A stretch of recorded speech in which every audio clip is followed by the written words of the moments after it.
Welcome to Authentic with Brazil 201. I'm your host, Brazil 201, and on today's episode, we're talking about Lioness, Season 3, Episode 2. No sorrow like the survivors. So, our episode, what seems to be the thing this season is we're going to be jumping between 6 months ago and present day.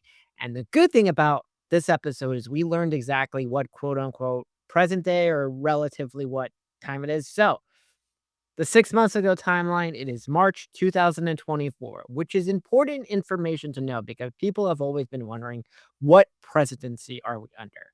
Because it seems we're still under the Biden administration, but not only that, we're before the swap, right? Before Biden drops out, before Kamala's the nominee, we're also before Trump 2.0. Because if I assume the next season of Linus, we will be under a Trump administration version of Linus.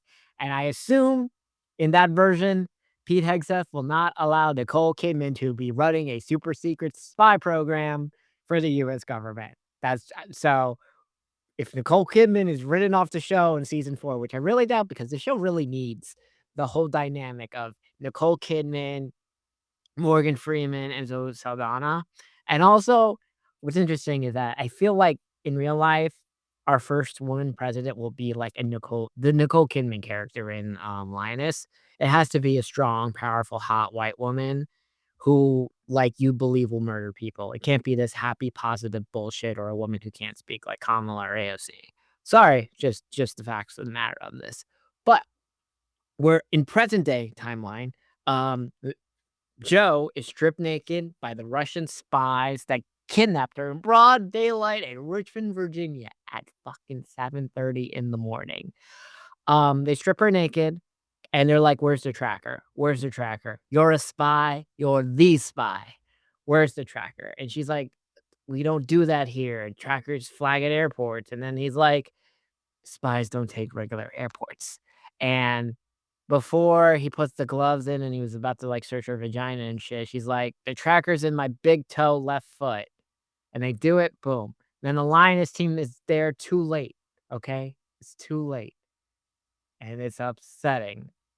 Then, her husband is about to drive out of the driveway, and he sees the car smash, whatever. He goes back into the driveway telling the kids, "Oh, I have to get my wallet. I forgot something in the house." He goes to the front.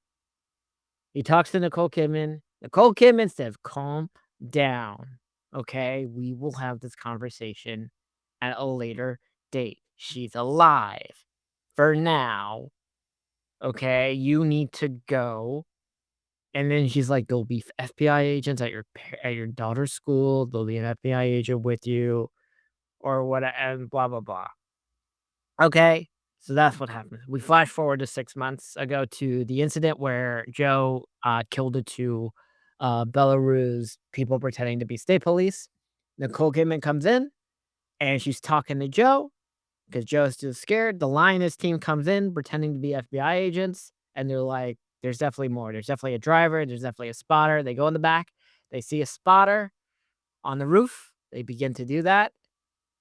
Then, the guy who played the monitor on The Flash gets, kinda made by another Russian spy, but Dale from Landman takes out the spotter. He then puts on the coat. They find the driver, they kill the driver. That was supposed to be the getaway thing. Then, um, Byron goes to meet with the people at the Russian embassy.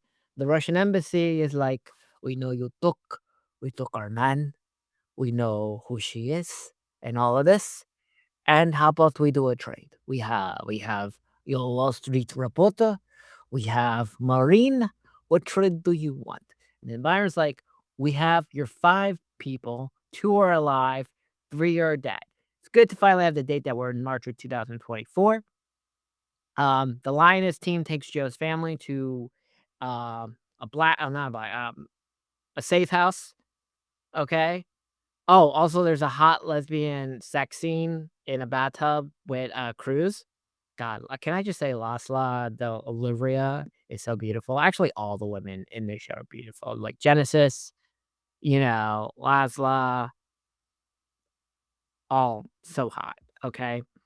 So then we're at this debrief thing under the lighthouse, and we get the timetable of Joe meets the person on March 14th. The mission in Ukraine is on March 4th is when they meet the person in DC. March 14th is the Ukraine mission, and then apparently for about 2 weeks after that, we're in April 2024, Joe's been spotted, right? So they know, but they haven't been able to connect the whole thing that Joe and her team are the people who took the dude from Ukraine. Okay, and now they're like, "What do we do?"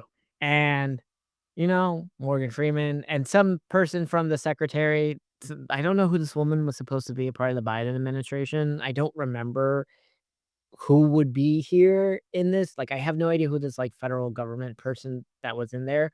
But then the Linus team takes some hot Russian spy who was trying to work the Secretary of Energy.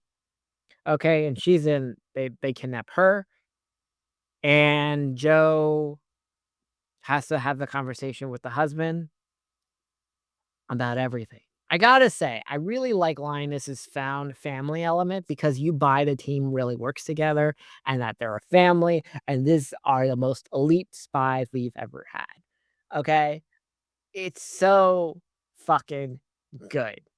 Okay? Never a dull moment in the show. I still think, like, the best actually, the finales have been great, right? All these great the first episode's been fantastic.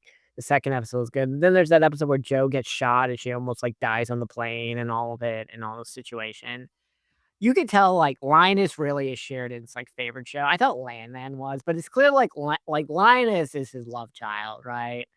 And, like, Landman is, like, his other favorite love child, but, like, keep renewing. Like, it's so good. Like, this is what 24 would be like if it was on a premium, like, on HBO or whatever, where, like, they weren't restricted by network regulations. Because you have to think about, like, how graphic 24 was for a show that aired at, like, 8 PM on Fox for 9 years straight, right? But this, like, I kinda wish they would revive 24, right? I understand Jack Bauer's been in prison in Russia for, like, 15 years, but I'm sure, like, at some point, maybe they freed him with the Wall Street Journal journalist, you know?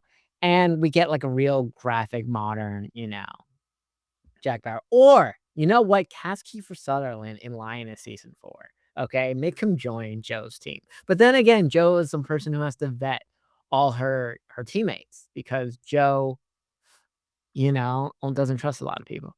And holy shit, like, I'm looking at this. Linus was year to year in 2 years. God, we probably won't get a Linus season 4 till 2028. I get it. It is what it is.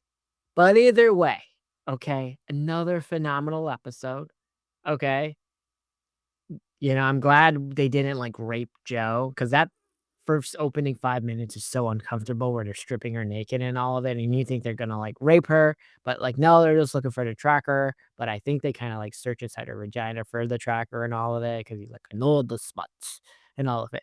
But that's crazy, we got Russian spies in Virginia, okay? Will the US government can Sleepy Joe and Caitlin, okay? Rescue Joe, or will Zoe Saldana die? Will they do the Olivia Pope? Because this is what it feels like. If you remember in Scandal, there was an episode where Olivia Pope gets, like, kidnapped in her DC thing, and it was almost, like, sold in, like, a sex trafficking thing. I hope they don't, but it feels like we may be going down, like, that plot line, okay? But yeah.